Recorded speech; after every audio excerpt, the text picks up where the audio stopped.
Baik, Tuan, bebaskan kami. Saya janji, negeri Tuan akan kami bebaskan dari gangguan makhluk halus dan siluman lainnya selama-lamanya. Saya akan perintahkan jurik dari Himalaya untuk menjaga 8 penjuru negeri Tuan, sehingga tiada seorang pun yang dapat masuk dengan bebas ke dalam negeri Tuan. Percayalah pada kami, Tuan. Berikan keyakinan pada kami, supaya kami bisa percaya pada kalian. Karena selama ini kalian telah menyengsarakan raja dan rakyat kami. Sebenarnya itu hanya karena kami dipengaruhi oleh musuh Sang Prabu sendiri. Siapa? Nyai Durgandini.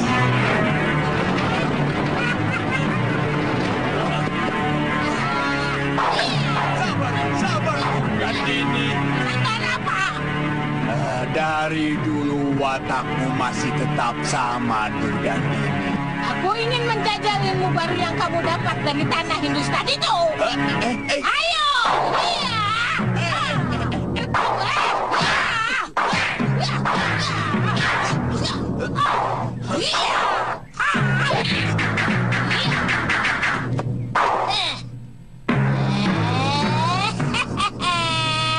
Bagaimana Kasmala? Hah? Kurang ajar. Gusti, siapa Durgandini? Sebentar. Oh, rupanya perempuan itu yang berada di balik semua ini.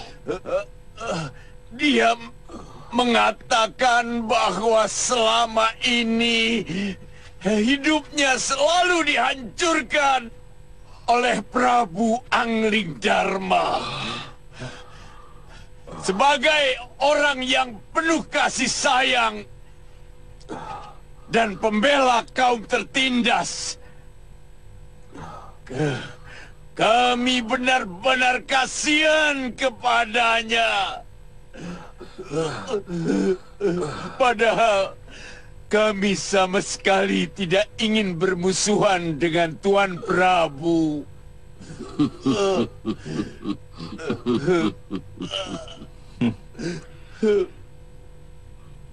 Kalian mengira kami akan percaya begitu saja pada omongan kalian? Hah? Kalian keliru. Kami akan menangkap Durgandini dan akan mencocokkannya dengan jawaban kalian. Silakan. Silakan kalian cari berlaksa kodok di hutan-hutan. Mungkin salah satunya adalah Durgandini. Kalian telah menenung perempuan itu menjadi kodok? Aku dapat menenung seluruh penduduk negeri ini menjadi monyet. Dan menyihir raja kalian menjadi lutung. Kalau aku mau. Kalian memang pantas untuk dibakar hidup-hidup, ha?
Prabu.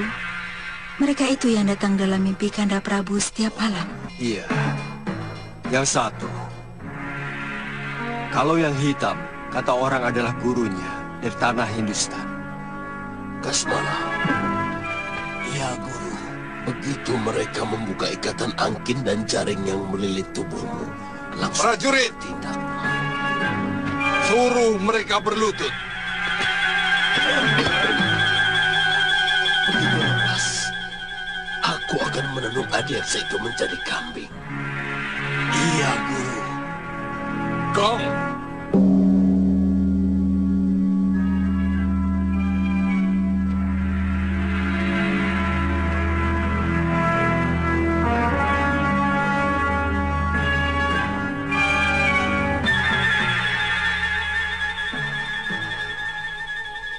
Kalian dituduh telah melakukan perbuatan jahat. Meneluh Prabu Malwapati dan membuat ketakutan kepada seluruh rakyat di kota Raja Malwapati, dan telah menyihir sebuah desa menjadi hutan belantara. Apakah kalian akan membantah semua tuduhan ini? Semua tuduhan itu kami akui. Apakah kalian menyesali semua perbuatan kalian? Ya, saya sangat menyesal. Karena belum sempat menenung negeri ini menjadi danau. Dan menyihir raja kalian menjadi buaya kali.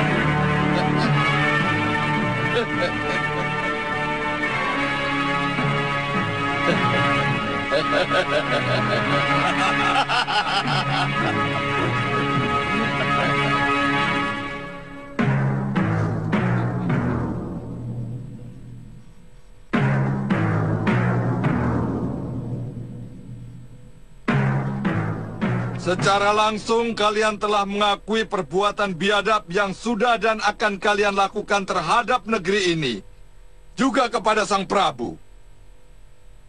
Sebagai negeri yang meletakkan undang-undang di atas titah raja, kalian akan mendapatkan keadilan yang seadil-adilnya. Mana ada keadilan di muka bumi ini yang tidak berpihak? Tidak ada. Tuan Adiaksa adalah bawahan raja. Maka keadilan yang Tuan putuskan adalah keadilan untuk raja. Tidak. Kalian tidak sedang melawan aku. Kalian sedang melawan dosa-dosa kalian sendiri. Aku tidak pernah kenal yang disebut dosa. Bagiku yang namanya dosa adalah manakala aku gagal memenuhi keinginanku. Adiaksa, teruskan. Apakah negeri ini biasa mengadili seseorang dalam keadaan tangan terikat? Tangan diikat adalah untuk orang yang sudah dinyatakan bersalah. Kamu mencurigai Buat sesuatu? apa diadili kalau sudah dinyatakan bersalah? Tuhan tinggal menitakan hukuman. Omonganmu benar. Memang kami hanya akan menetapkan hukuman, bukan mempertimbangkan pembebasan, karena kalian jelas bersalah. Cepat lakukan! Aku sudah muak mendengar omonganmu.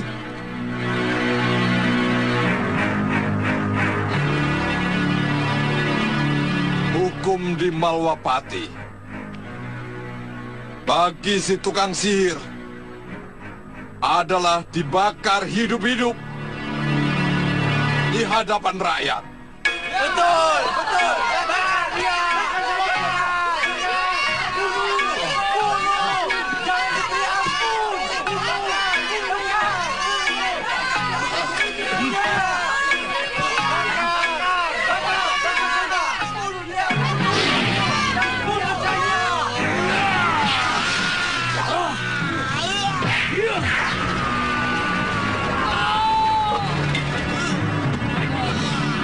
Prajurit!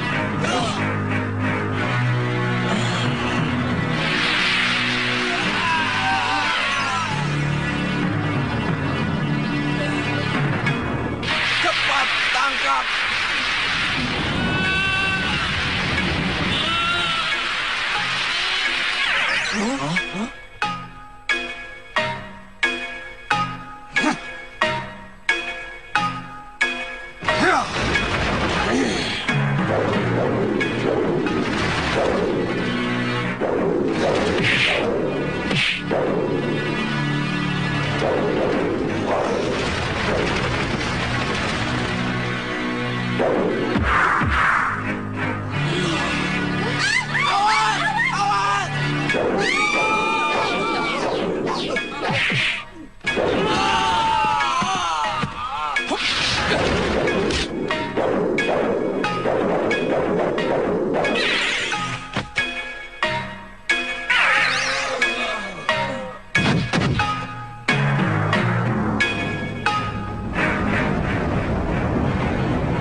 Tutup pintu utama.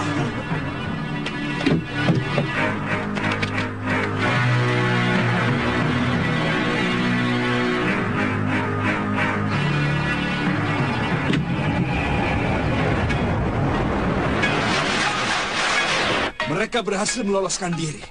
Dan kita ceroboh. Kalau saya tidak mematuhi undang-undang Malwapati, mestinya kita bisa langsung saja membunuhnya malam itu. Iya, mulai sekarang, kalau kita berhasil menangkap mereka, langsung kita habisi saja Dinda Prabu. Karena Adiaksa telah menetapkan hukuman bagi mereka.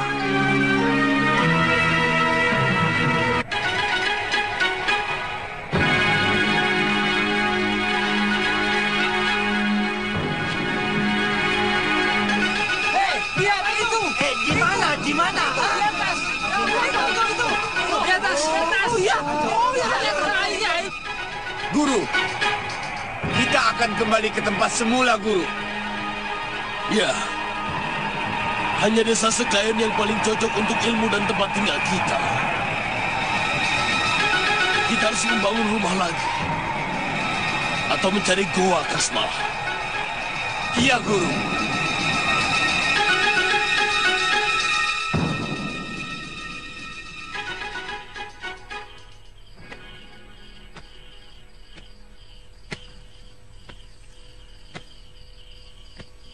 Kang, sedang melamunkan apa? Saya sedang mencoba merenungi semua lelakon yang sudah kita jalani. Kakang seperti orang kebingungan. Saya seperti mendapat cahaya yang menerangi hati saya yang selama ini gelap gulita. Setelah mengunjungi kuburan Empu Wanaraja di puncak Gunung Cermai. Maksud kakang? Saya mencoba menyusuri jalan yang selama ini kita tempuh. Selama ini, tidak ada satupun kebaikan yang pernah saya kerjakan.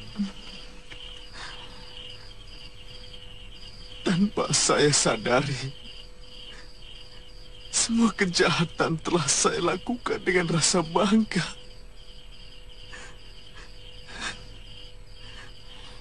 Bibi masih ingat bagaimana saya telah membunuh Empu Lingsir. Guru saya sendiri, orang yang telah memelihara kita.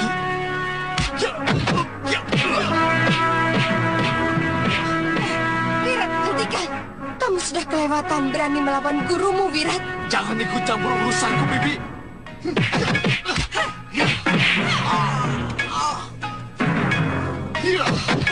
Biarkan Lokahina.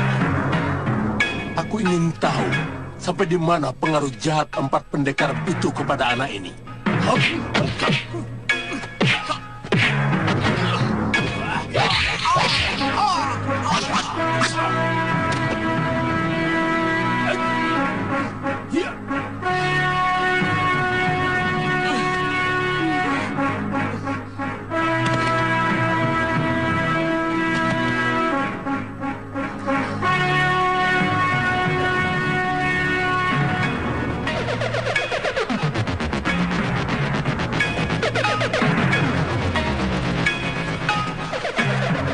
Maafkan aku, Wirat.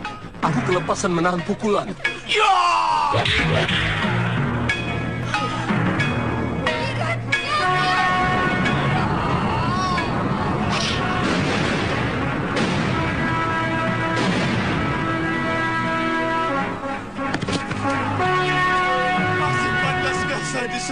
sebagai manusia dengan kelakuan seperti itu? Manusiakah namanya seorang murid yang tega membunuh gurunya sendiri?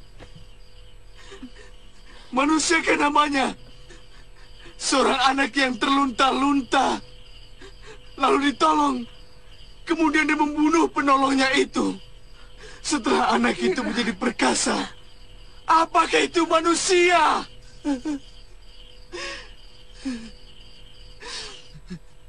Bahkan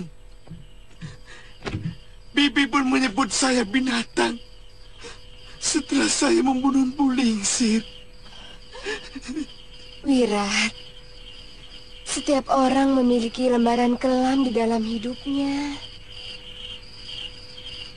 Yang penting, apakah dia akan meneruskan kekelaman itu menjadi hitam legam atau menghapusnya menjadi putih bersih, Wirat? Iya. Saya masih ingat dengan nasihat Empu Lingsir. Kamu tahu tanaman apa yang tidak ada manfaatnya bagi manusia?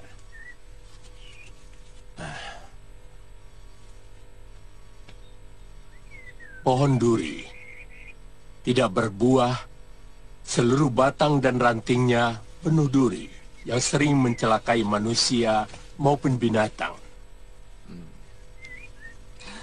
Saya tahu guru sedang mencontohkan kebaikan dan kejahatan. Tapi baik dan jahat itu hanya masalah dari mana kita memandang. Pendapat itu merupakan pembenaran dari kenyataan yang tidak benar. Bagaimanapun, kebenaran dan kejahatan punya nilai ukur yang umum. Misalnya seseorang mengambil barang milik orang lain.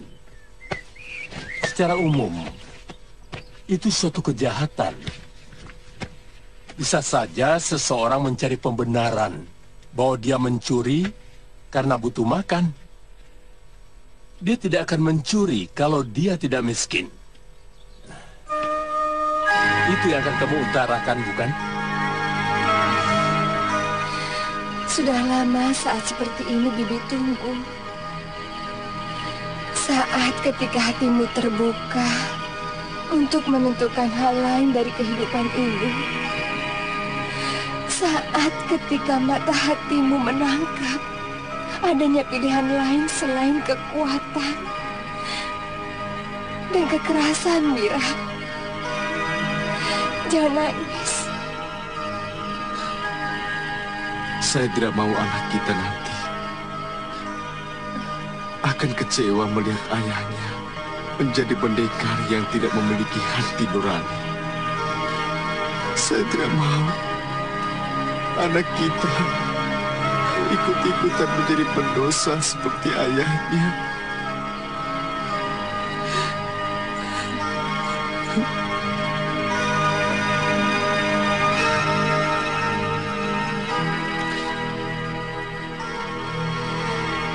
Iya, Bibi sangat setuju, Wirat.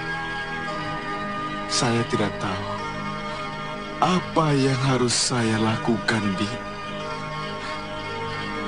Bagaimana caranya untuk menjadi orang baik? Kenapa kita tidak menanyakannya pada Uyut Sawega?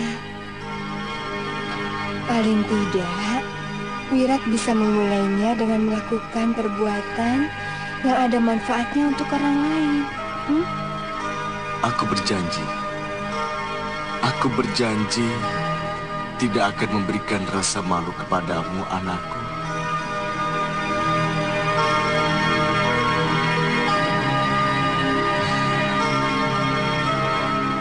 Aku ingin memberikan kebanggaan kepadanya, Bi. Iya, Wirat.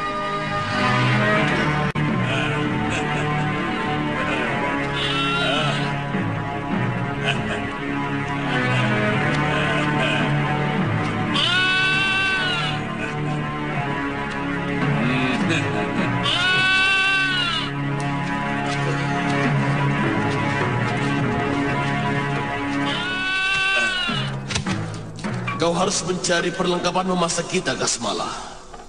Di mana, Guru? Tentu saja di rumah orang desa Skyrim. Tapi kan desanya sudah sirna, Guru. Untuk orang lain memang sudah sirna. Tapi kita masih bisa melihatnya, Kasmala. Di mata kita masih seperti biasa. Ya, sebentar lagi saya akan ke sana, Guru.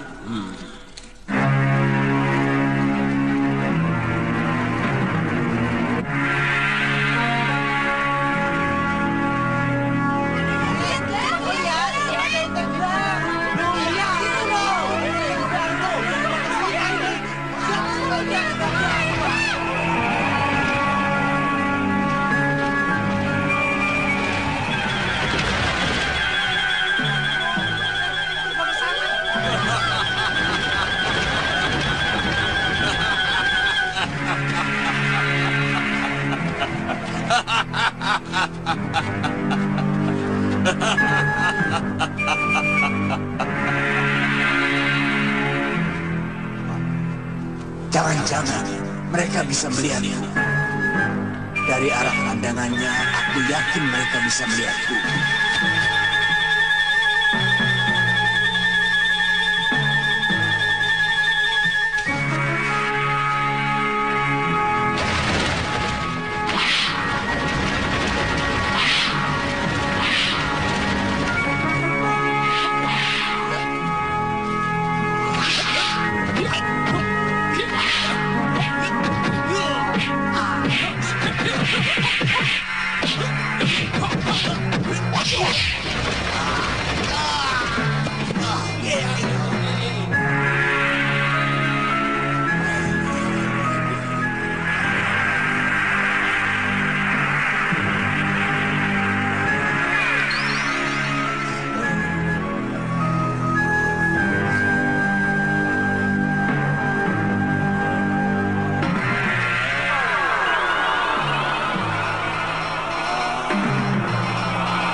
Gusti Patih,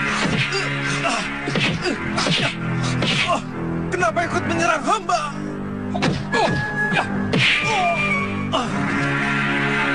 Sabar, sabar Gusti.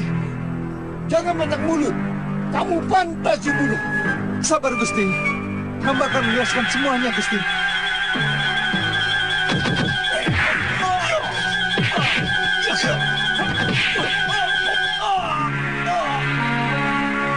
Hentikan.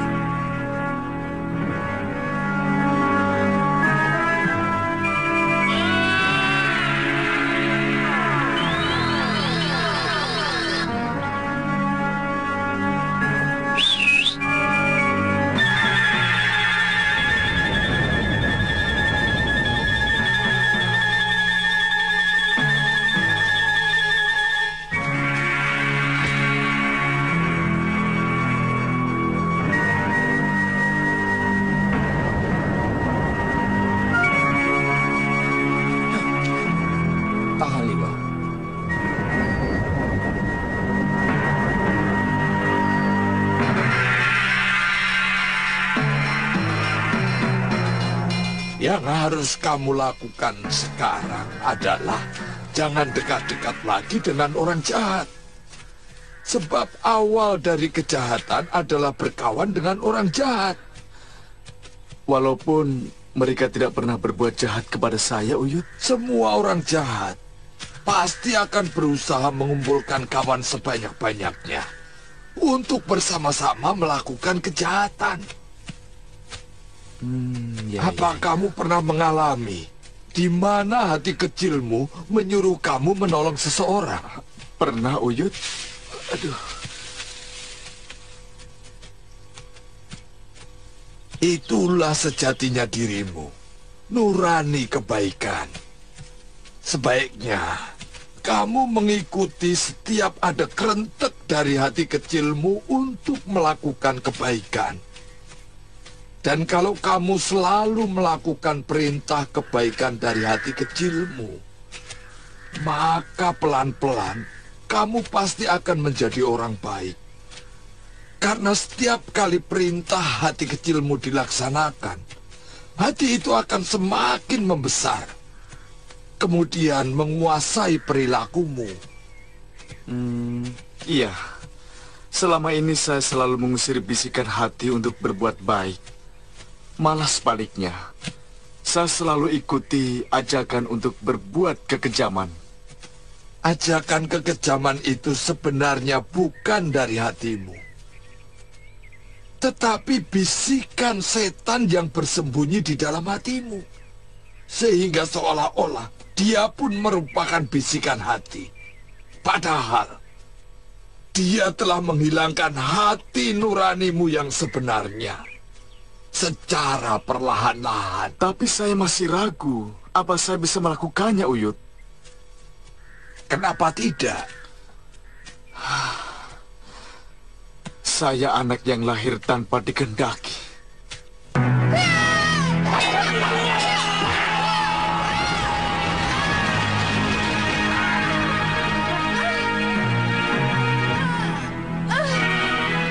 Meski Biyung tetap memanjakan dan memelihara saya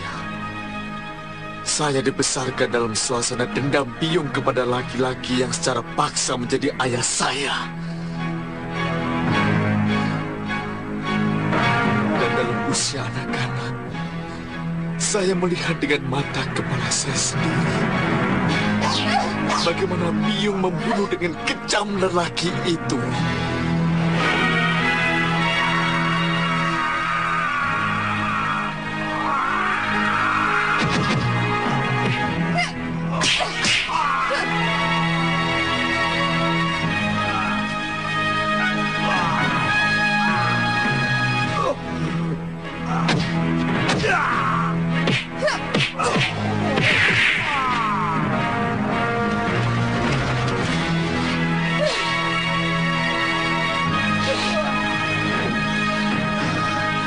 Katakan dengan jujur, Uyut, apa mungkin manusia yang terlahir seperti saya masih bisa menjadi orang yang baik?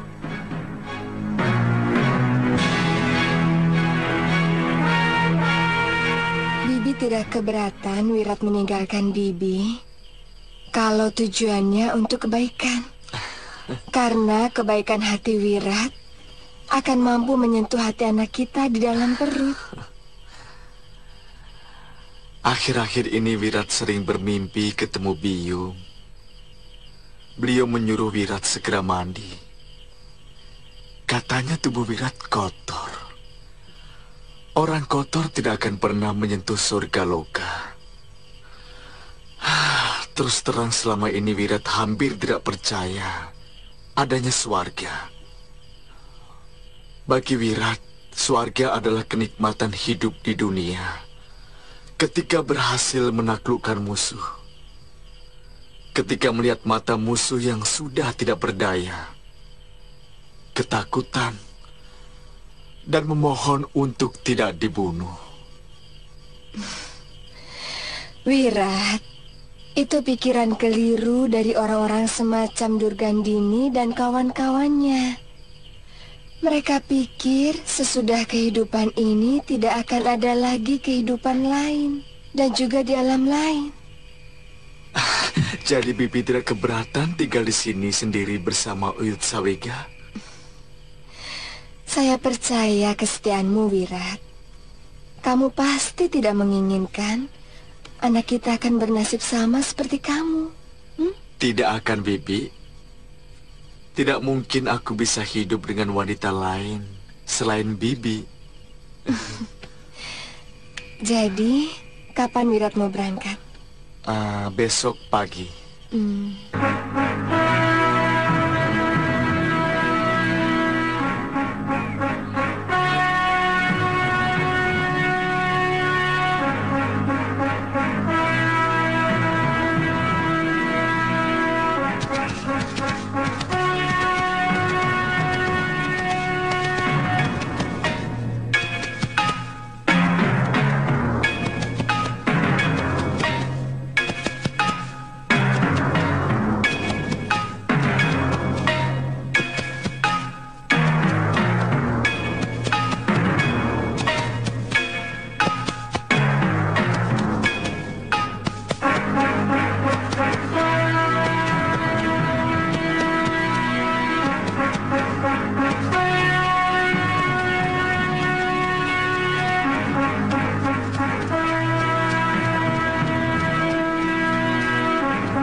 Ada apa?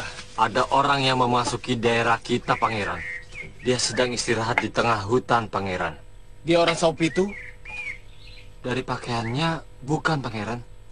Entah kalau dia sedang menyamar. Kanda, lebih baik hati-hati. Saya yakin dia orangnya Mahesa Tunggal. Panggil Temunggung Jambe. Tangkap orang itu. Baik, Gusti. Mundu, Puru. Ada apa, Kanda Prabu? Tidak usah menumpahkan darah lagi. Saya... kemungkinan saya akan menyerah.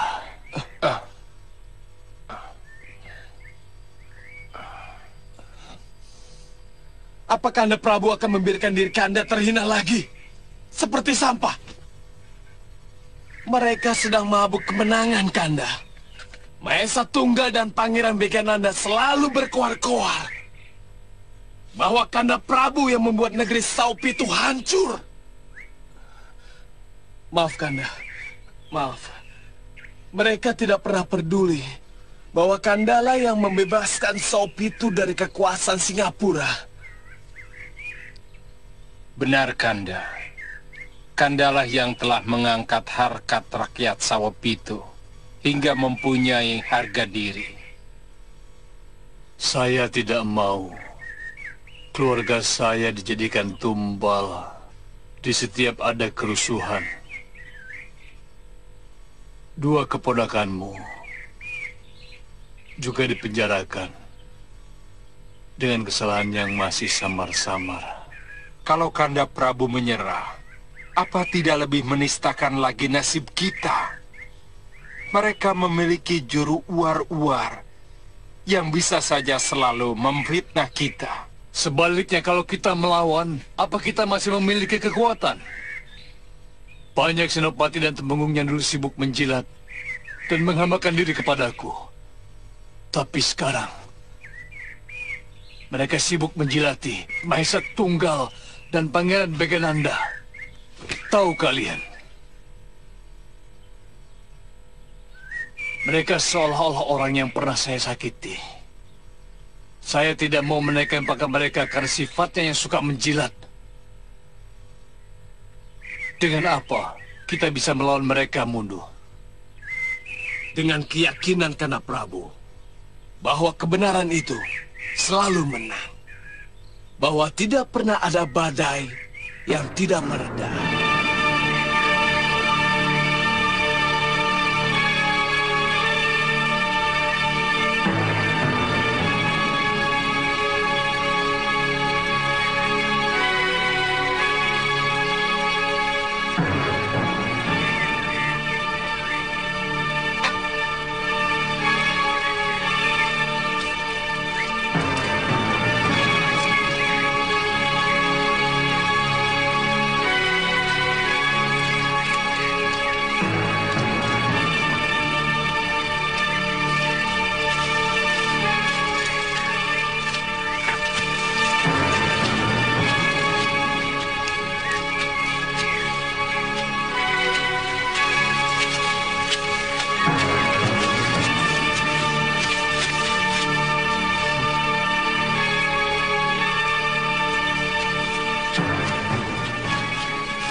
Hei, siapa kamu?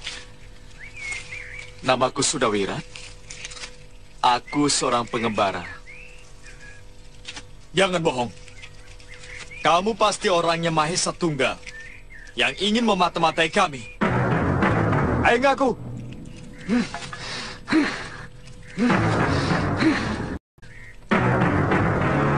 Tangkap dia.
Bibi tidak keberatan Wirat meninggalkan Bibi. Kalau tujuannya untuk kebaikan. Karena kebaikan ini akan mampu menyentuh hati anak kita di dalam perut. Jangan mudah membunuh dan jangan mudah menyakiti orang lain ya. Iya. Ya.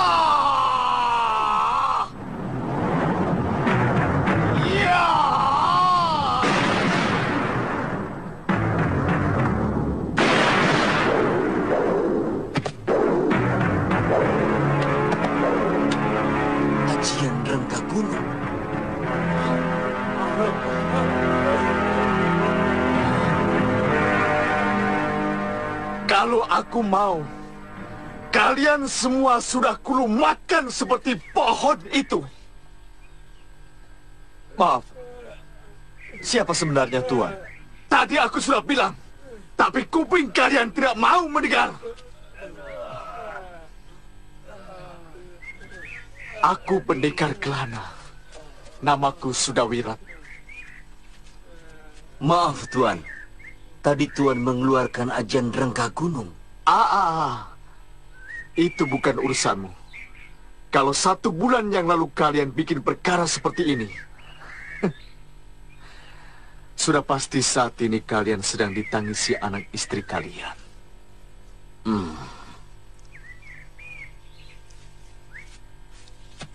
Temenggung Jamre, silakan. Maaf atas kesalahpahaman ini, Kisanak.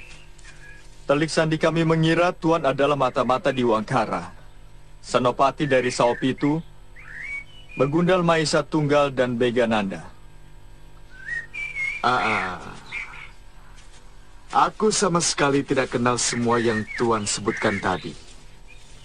Tuan, sungguh bisa menjadi malapetaka besar bagi kami kalau Tuan berada di pihak mereka. Saya sama sekali tidak mengerti apa yang Tuan bicarakan. Dan siapa yang dimaksud dengan mereka? Maesa Tunggal dan Begananda, serta para nayaka yang telah mengkhianati Gusti Prabu Jayadipa. Raja Tuan telah dikhianati oleh bawahnya sendiri. Benar, Kisanak. Gusti Prabu Jayadipa telah menyelamatkan diri ke dalam hutan ketika terjadi pemberontakan di Kedaton Saopitu. Seluruh keluarga, termasuk permaisuri dan kelima putra-putri beliau, dipenjarakan. Iya.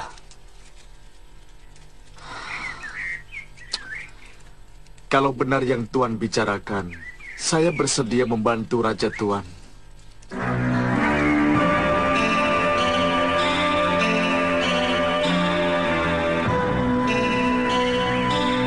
Terima kasih, Tuan.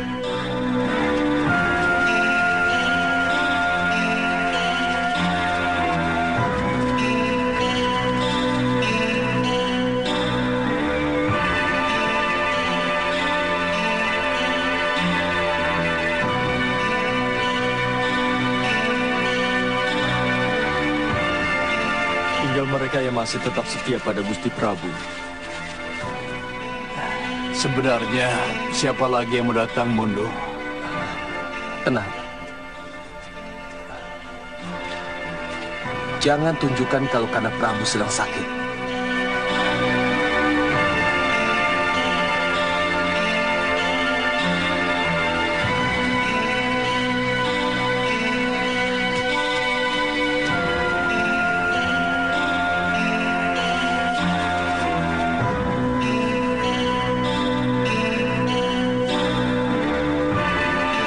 Mereka kekurangan makan.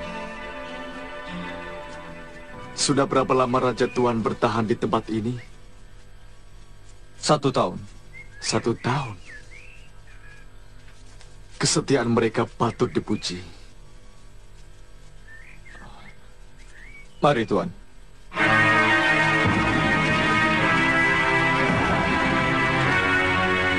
Aku tidak mau kalau dia mengajukan persyaratan apapun, Mondo. Tidak ada persyaratan apa-apa, Kanda Prabu. Bahkan belum tentu juga pendekar itu ingin membantu kita.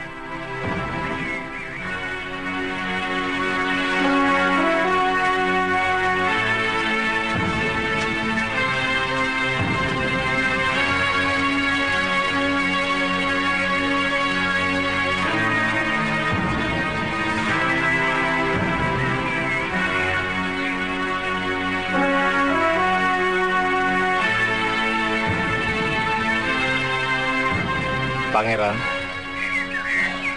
silakan pendekar. Gusti Prabu berkenan menerima Andika.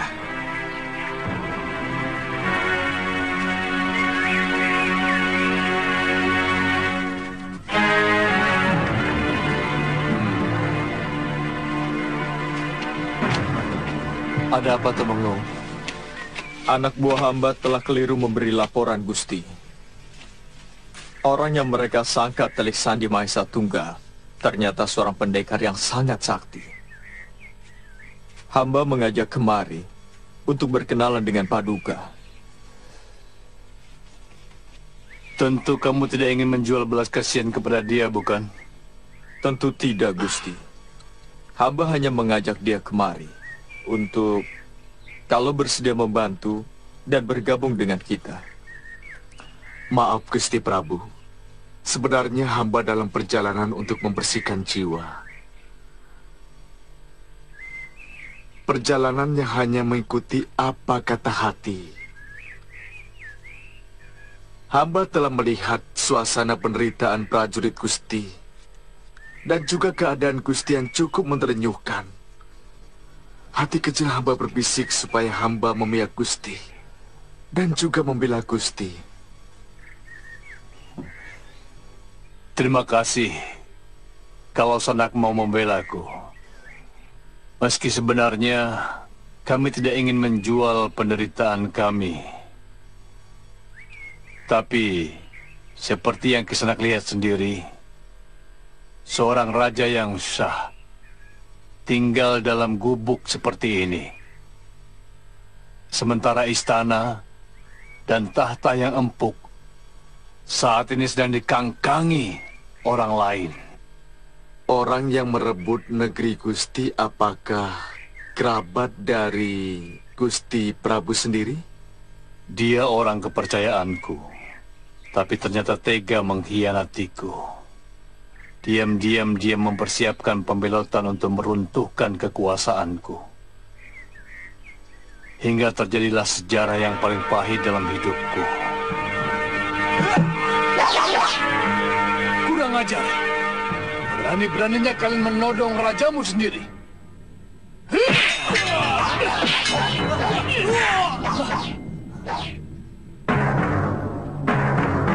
Kiwangkara, begini caramu mendidik prajurit? Hah? Ya, untuk menghadapi musuh, memang begitu, Tuan Prabu. Musuh?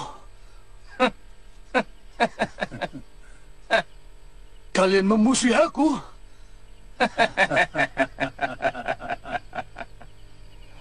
Mahesa Tunggal, Begananda, apa makna semua ini? Sederhana saja, Gusti Prabu. Semua itu artinya Tuanku sudah tidak dikendaki lagi oleh seluruh Nayaka dan rakyat kerajaan untuk tetap memerintah Saup itu.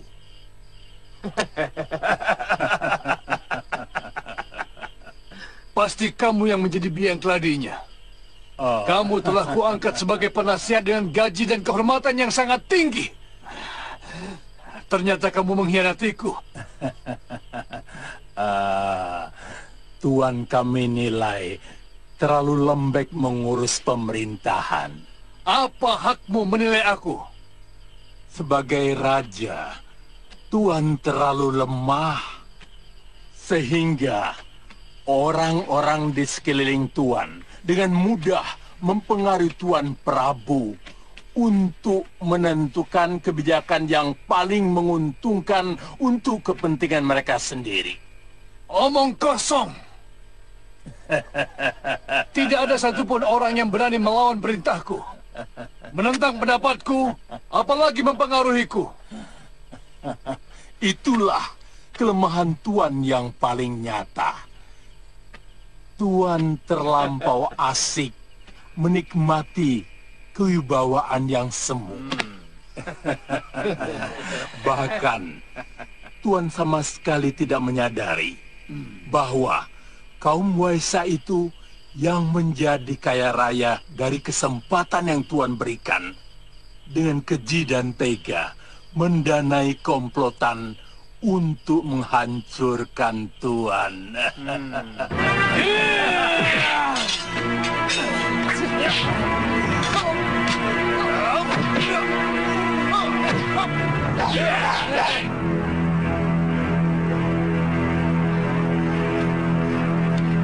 Dusta! Dengan alasan apa kaum Waisa itu mengkhianatiku? Kalau segala kemudahan telah kuberikan kepada mereka.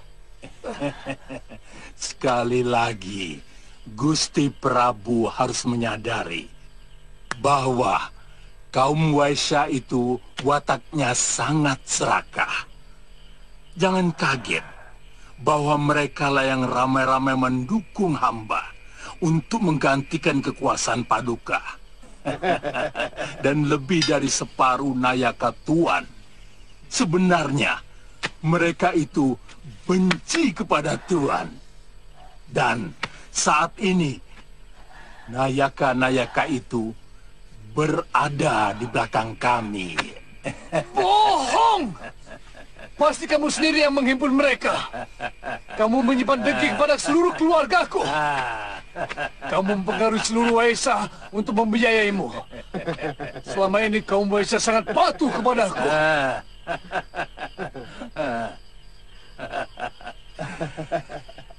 Di hadapan Tuan, mereka kelihatan patuh. Kaum pedagang itu akan patuh kalau mereka itu mendapatkan keuntungan yang banyak. Dan mereka juga tidak segan-segan berkhianat. Manakala Tuan sudah tidak lagi menguntungkan.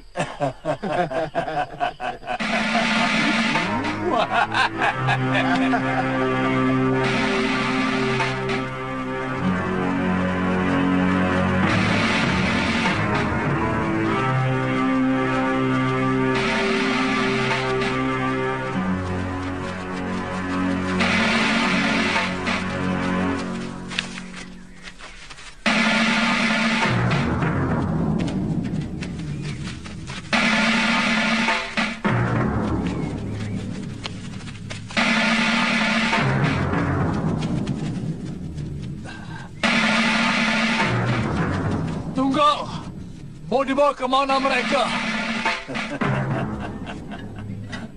Permaisuri dan putra-putri Tuan mau diasingkan ke Pulau Sangiran.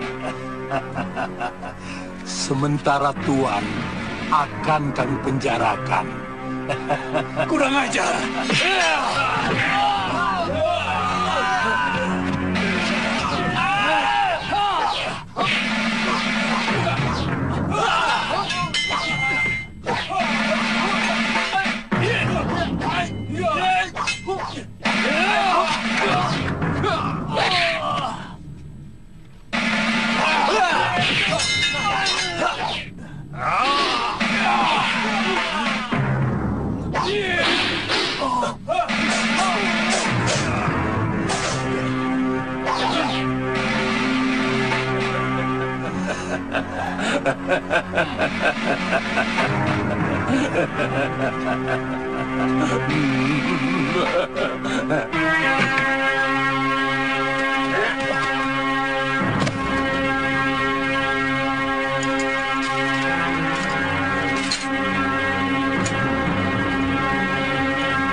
Mahesa Tunggal dan pengikutnya tidak tahu bahwa masih ada orang yang setia kepada Gusti Prabu. Orang itu adalah saya sendiri, Dinda Pangeran Puru dan Tumenggung Jambe.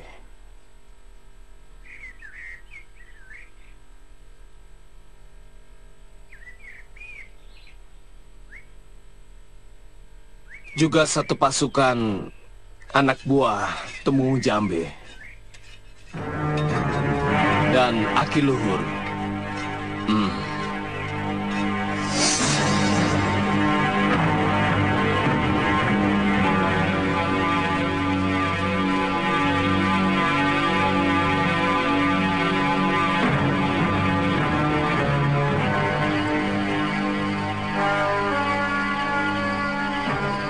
Kami bersepakat untuk membebaskan Gusti Prabu.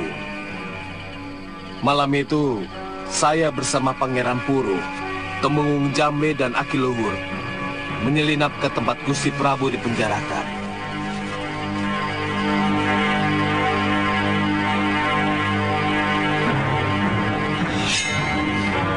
Tahan, Pangeran. Dengan pedang terlalu lama, kita harus bekerja dengan cepat. Maksudmu? Hamba dan Aki Luhur akan menggunakan pasar Braja. Betul, Pangeran. Kita butuh kecepatan waktu. Kamu tahu di mana Gusti Prabu disekap? Di dalam penjara itu cuma ada 2 ruangan. Biarkan Aki Luhur dan saya yang masuk lebih dulu. Aki Luhur.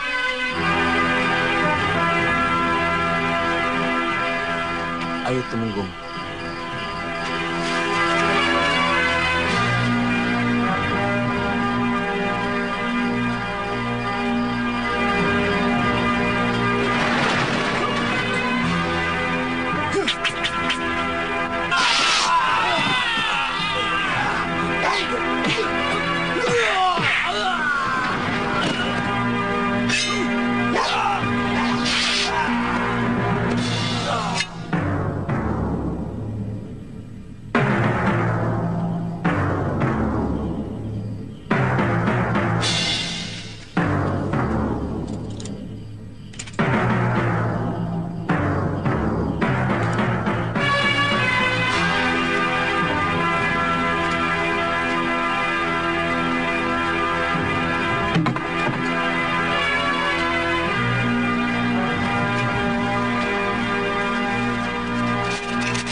Tenang.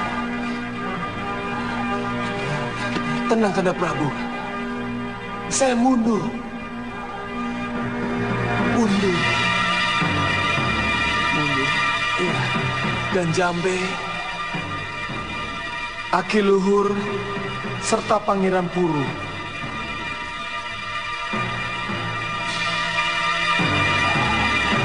ingin membebaskan Kanda Prabu. Mundur? Iya. Tenang.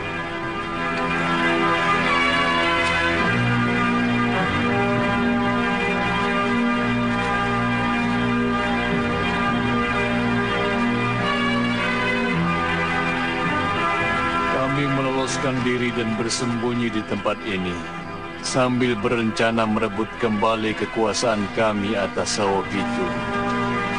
Tapi kendala kami adalah Permaisuri dan anak-anakku dijadikan tameng oleh Mahesa Tunggal. Setiap kami akan menyerbu ke Daton. Bahkan dia mengancam mau membantai keluargaku kalau aku tidak menyerah. Gusti Prabu, mestinya harus ada yang membebaskan dulu keluarga Gusti Prabu. Baru kemudian berpikir untuk merebut kembali negeri itu. Jadi... Pendekar, rencana kami memang begitu. Tapi sudah 4 orang telik sandi yang kami kirimkan ke Kutaraja selalu tertangkap.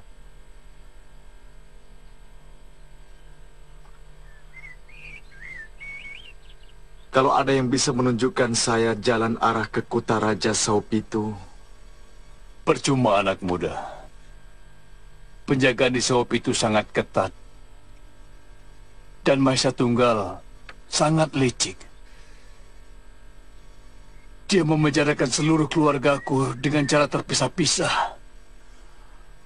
Manakala ada yang membebaskan salah satunya, dia mengancam akan membantai yang lainnya.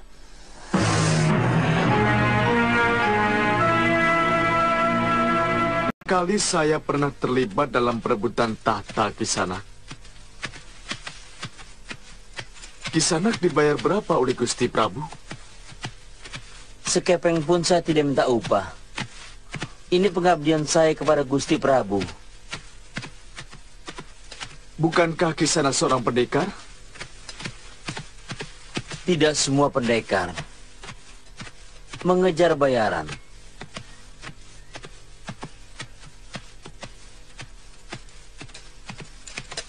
Sebab pengabdian memiliki nilai kepuasan batin yang jauh lebih tinggi dari berapapun upah yang kita terima sebagai pendekar bayaran. Selama ini saya selalu menuntut bayaran. Tapi entah kenapa kali ini saya begitu kasihan melihat raja tua itu. Ini bukan pengabdian, karena saya bukan abdinya. Saya hanya ingin membantu saja. Membantu orang yang membutuhkan juga memiliki kebahagiaan yang lebih dari sekedar menerima upah. Mungkin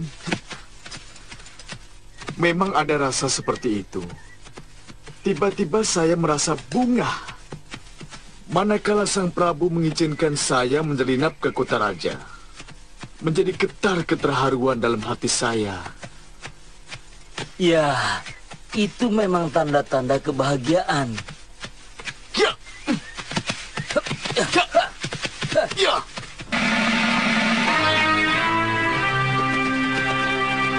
Kebun.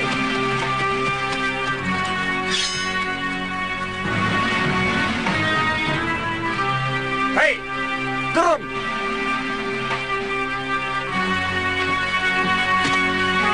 Hei, mau kemana kalian? Oh, mau ke ujung jalan ini. Hei, jangan main-main Kisanak. Kalian memasuki kawasan Saopi itu. Serahkan barang kalian. Baik. Ya.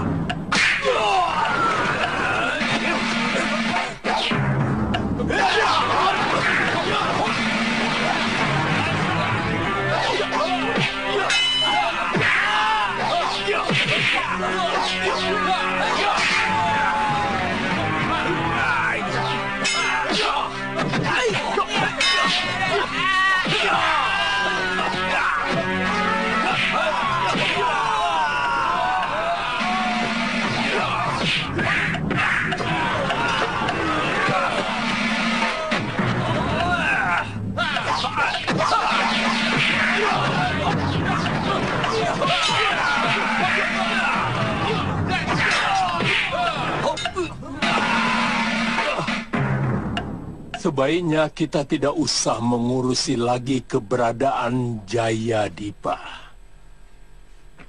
Mereka tidak punya kekuatan untuk melawan kita. Hanya satu pasukan kecil di bawah pimpinan Tumenggung Jambe. Hah? Apa artinya? Melawan 3 sagulma pasukan kita? Hah? Kanda Prabu, Jayadipa telah menghancurkan keluarga saya. Menghancurkan seluruh teras saya. Dan jangan meremehkan kekuatan mereka, Kanda Prabu. Satu pasukan kecil itu bisa berubah menjadi banjir bandang kalau kita tidak segera menghabisinya.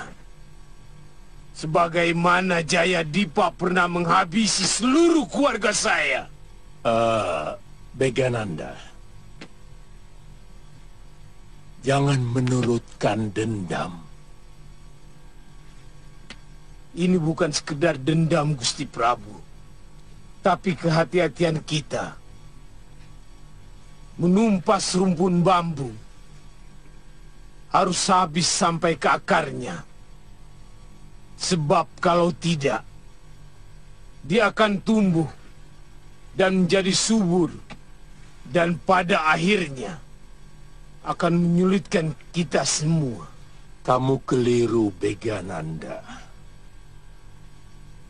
Kalau kita masih terus berpikir masalah pelarian Jayadipa, tenaga dan pikiran kita akan habis ke sana. Dan kita akan lupa membangun kembali negeri ini. Dan kalau kita gagal dalam memakmurkan rakyat, maka rakyat akan teringat kembali kepada raja yang pernah membuat mereka makmur. Saya tidak mau nama Jayadipa disebut orang lagi. Bagaimana dengan gangguan yang kerap mereka lakukan? Ini bisa meresahkan rakyat, Gusti Prabu. Menebang pohon dengan kapak, memotong rumput dengan sabit. Hamba kurang mengerti maksud Paduka. Menghabiskan pasukan kecil. Tidak perlu mengerahkan seluruh pasukan. Tidak perlu sampai satu negeri menjadi geger. Itu tugasmu.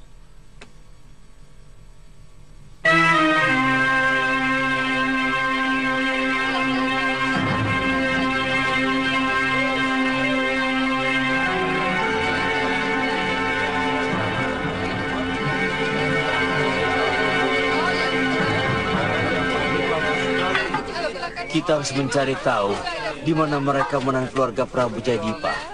Ya. Yang penting kita harus mencari penginapan dulu. Baru kita atur rencana kita. Kiluhur, kelihatannya kita harus mengisi perut dulu, Kiluhur. Ayo. Tapi saya tidak punya kepeng sama sekali, Kiluhur. Ada. Pangeran Mundu memberi kita beberapa kepeng perak untuk keperluan kita. Ayo.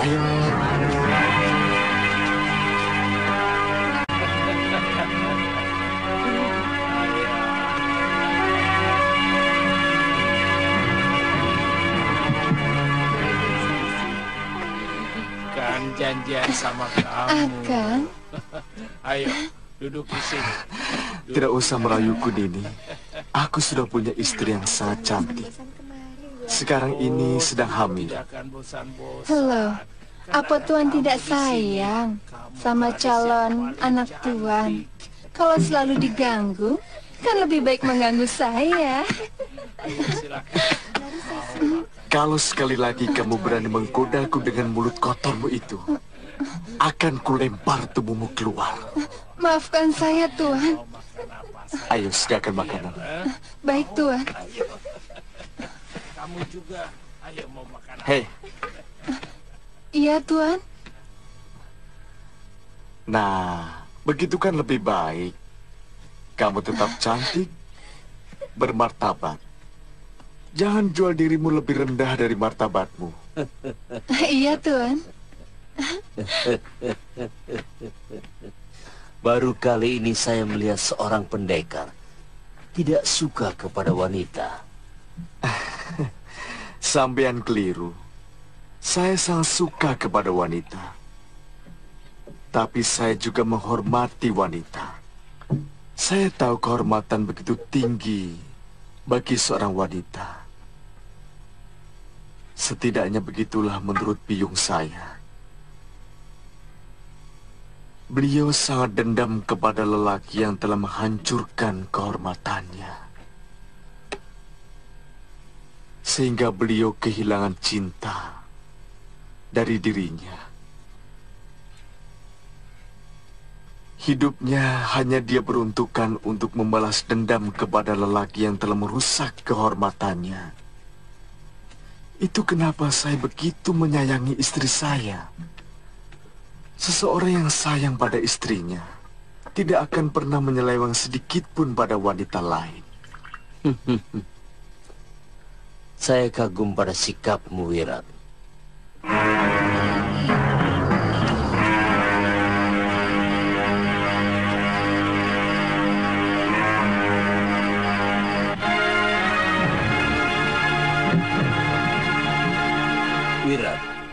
Penjara ada di sebelah selatan Kedaton. Keluarga Prabu Jayadipa ditahan di sana. Saya tidak tanyakan itu. Tapi kemungkinan di sana. Saya dengar cerita dari Gusti Prabu bahwa keluarganya ditahan ke Pulau Sangiran. Memang, yang pertama, saya sanksi keberadaan pulau itu. Yang kedua, negeri Saopitu tidak memiliki kapal.